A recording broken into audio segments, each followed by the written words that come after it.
Thank you very much. Good afternoon. So usually I'm introduced as a kind of a surprise guest. And I think I am really a surprise because you think now you're sitting here watching Explorers, Extreme Sports Guy, and all you end up is me. So like a big version of Bill Gates, and you think, he cannot be one of these sports guys, but it will all make sense in a minute, because I will tell you what I do. When I'm jumping out of an airplane, it looks like that. So I fly without wings. You know the guys with the wingsuits between their arms and legs? I don't use this wingsuit. I just have a normal jumpsuit. And I try to fly as fast as possible from the beginning. And how can I do that? It's really simple. You just stretch your arms, you stretch your legs, and you start flying like an airplane. So it's really, really a simple thing. And my goal was always to be fast. So I measure the speed over ground. And when I reached 200 kilometers per hour over ground, I thought, okay, that's a good idea to break the current world record. And then I found out that there is no existing world record, so it's absolutely easy to set a first one. Yes. And in my team, we agreed that I should gain weight. I was not heavy enough. And that was the best news ever. It meant French fries, 2 or 3 beers for breakfast. And at the end, I gained 14 kilos. And that put me in the position with my 2 meters size where it's really, really accelerating in free fall. And I reached 304 kilometers per hour. That was 8 years ago, and it's still the world record in flying horizontally. Because I measured the speed like a train. Yesterday I arrived with a TGV with 300 plus kilometers per hour, so that's what I do. I measure the speed over ground. I was ranked number 1 in the world ranking list of the wingsuit flyers. But suddenly, I dropped down the list. And I asked myself, why? Did they improve their wingsuits? No, they didn't. But I dropped down the list. So they just took tailwind. And before it was clear, you fly on a day where it's really calm up there, and you just have a look how fast you can be without any assistance, any push from additional tailwind.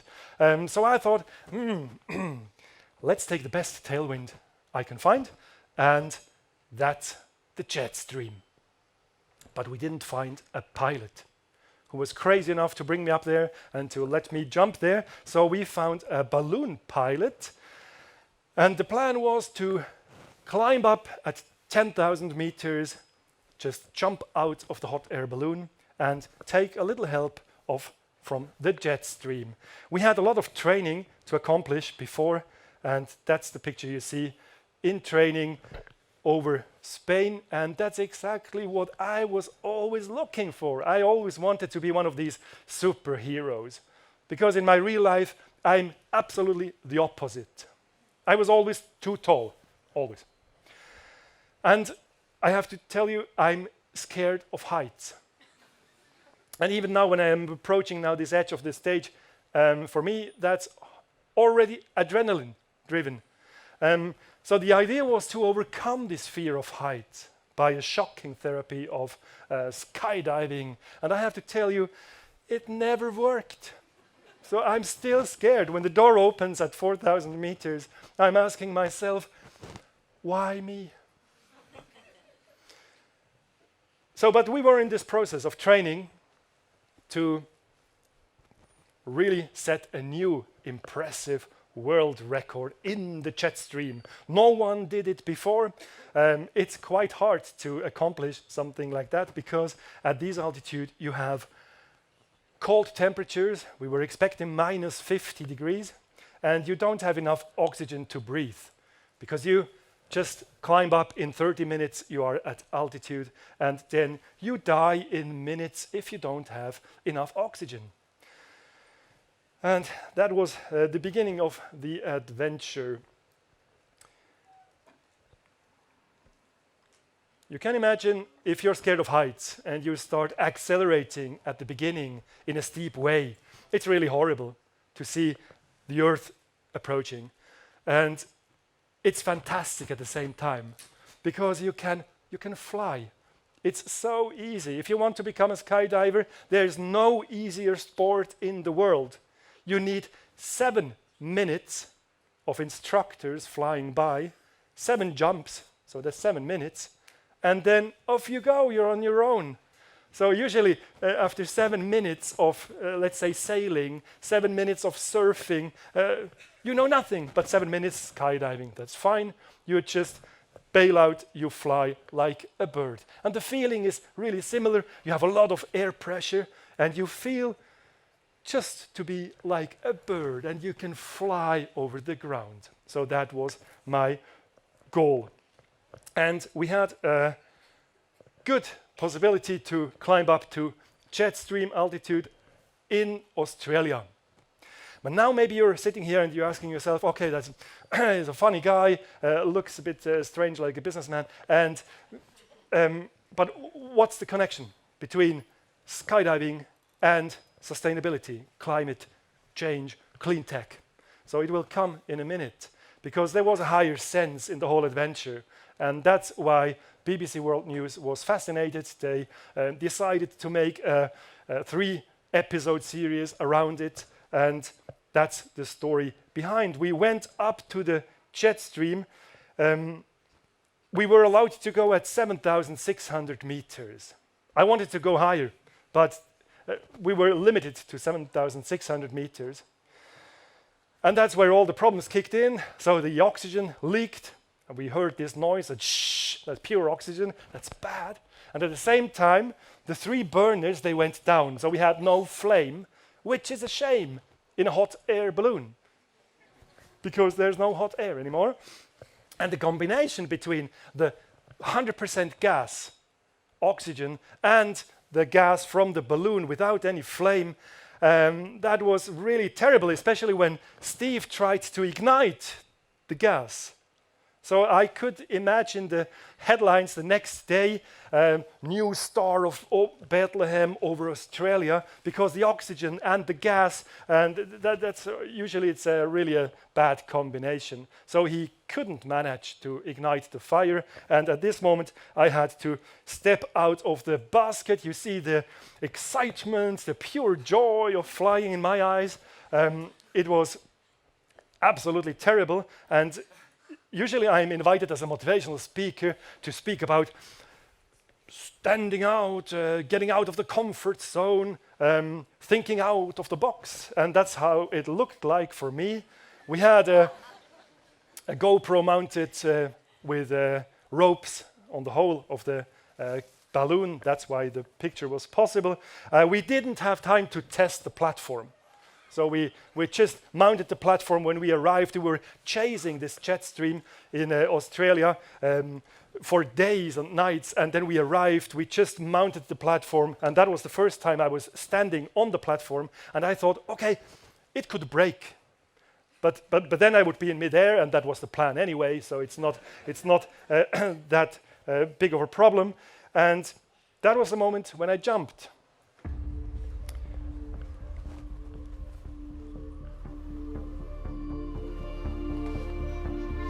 Swiss entrepreneur and amateur skydiver Marc Hauser is gripped by an obsession. He wants to fly faster than anyone before. I have this strong feeling that I'm able to fly like a bird, like a jet, like a human jet. I had this when I was really small in kindergarten, like in a Superman's tail. In 2012, Marc gained international recognition when he established a horizontal speed tracking record of 304 kilometers per hour without a tailwind. But with a tailwind, Marc believes he could go even faster. I set this first world record, and now I would like to push the boundary with best wind you can get up there, and that's the jet stream. The jet stream is a continuous ribbon of superfast wind that circles the northern and southern hemispheres of the world. It's believed to contain 20 times the energy needed for all of humanity. I really wonder why we don't use this high-altitude wind power as an energy source. It feels like a missed opportunity, and I want to bring attention to this subject by jumping into the jet stream as a skydiver.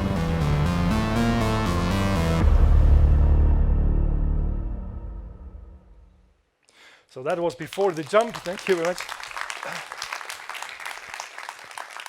Here you see the moment of joy when I jumped, and that was amazing. We were inside a 140 kilometers per hour jet stream, and I jumped from the hot air balloon, and it was absolute silence for 2 or 3 seconds. Then I accelerated and I was going faster and faster.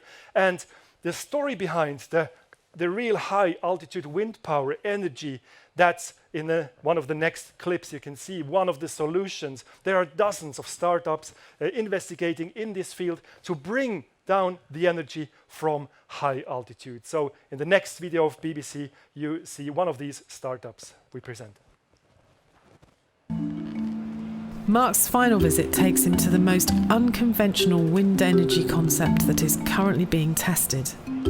This is at the Technical University of Rapperswil. Inventor Michael Perberger explains his vision. Let me show you an animation about how the system really will work in operation. Our system is completely modular, so you can transport it over land or sea. The system can be assembled, so on the one hand you have the wings, on the other hand you have the circular structure, which is then mounted onto the generator. And as a start, the generator function is inverted to a motor, so that the cycling starts, the lift is created. Once it achieves the desired operating altitude, the motor function will invert into the generator function when sufficient wind speed is there, and then convert the wind energy into electricity and bring it down through the cable. So it really looked like science fiction to me. Beautiful, but science fiction. Well, it is science fiction, but it works. And it's really my vision in the jet stream, bring it down to Earth so that humankind will benefit from it. To reach jet stream altitudes, Michael wants to link these airborne generators into a chain, one on top of the other. It sounds unbelievable, but the test results from a model in a wind tunnel are promising because the underlying physics of the concept is simple. So the concept is simple, and you think, yeah, I mean, still, it's just an animation, it's not true, so how can we go up with kites into the jet stream? I will show you how they did it in the past.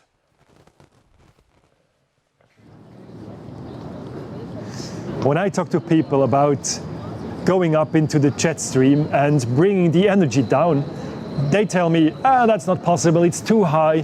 But today I'm here in Berlin to visit the Weather Museum, and they set a world record in altitude with kites. They went up to more than 9,000 meters, more than 30,000 feet, and that was 100 years ago. So maybe it's possible to go up there. That's why I'm here.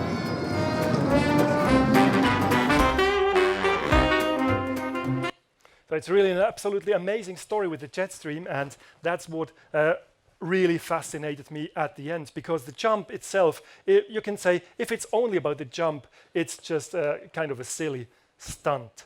And what I like in the projects, in my explorations, is the higher sense. One of the questions always is, what's next? Next story you can see here, it's a story about free diving. I won't do that, I just leave that to the professionals. And I've seen that we have amazing free divers. I've seen the video outside now. We have amazing free divers here in France. We have some in Switzerland and in Russia. And we will make a fantastic story. And it will be a combination between adventure and the latest science for clean technology. And if you want to be in a position of an executive producer, just approach. If you have deep pockets, definitely approach. I'm just kidding. You need really deep pockets. No, it's a story we are planning now with one of the streaming services, not TV anymore, I think. And the idea behind is to bring joy in the full science as well, because that's one thing I'm missing. You know, all these motivational speakers, they always have 3 messages. That's why I only have 1. If you're scared of something, do it anyway. That's the message. I had this idea of overcoming fear. It never worked out, as I told you, but you can integrate the fear, you can embrace the fear, you can still do silly things. Maybe you can put some higher sense in it, which would be nice, but that's the main message. If you're scared, do it anyway. And I would like to leave you now with a moment of audience time, where you have the moment to watch to your left, to your right. Because here you are sitting maybe in the middle of explorers, of innovators, of founders, of startup companies. So we all will make this change happen. When I entered this room outside, I saw the big white panel, and there was written, "It's time for ordinary people to do extraordinary things." That's why I was invited. Ordinary one, just doing some crazy stuff. And I think when you're sitting here and you have this burning wish inside of you of doing something special, do it. And now I would like to have a big smile on your face when you're looking towards to the left and to the right, because you're sitting inside explorers, people, and just think about having some sense of humor as well, because that's the other thing I'm missing. And all these explorers are always really, really straightforward. And no, it's ridiculous. Why should we dive down? Why should we fly in the bloody jet stream? It's joy. It's ridiculous. And I think that's exactly where you should aim your goals. Maybe that's now the 3rd message, but anyway, everyone tells you you should have high goals. Yes, but no one tells you how high exactly. I will tell you how personalized you can have your own personal altitude to aim. Just have your goal, just raise the bar, raise it a bit more, even a bit more, and then you start to smile. Why? Because it's so ridiculous. And that's exactly the point where you should aim. I'm from Switzerland. And we learn, no, that was not a joke. And we learn that we need realistic goals. No, realistic goals are bastards, because you have to reach them. Come on, it's realistic, yes? So, small steps. No, small steps are never inspiring, even not for yourself. So raise the bar to the moment where you start to smile.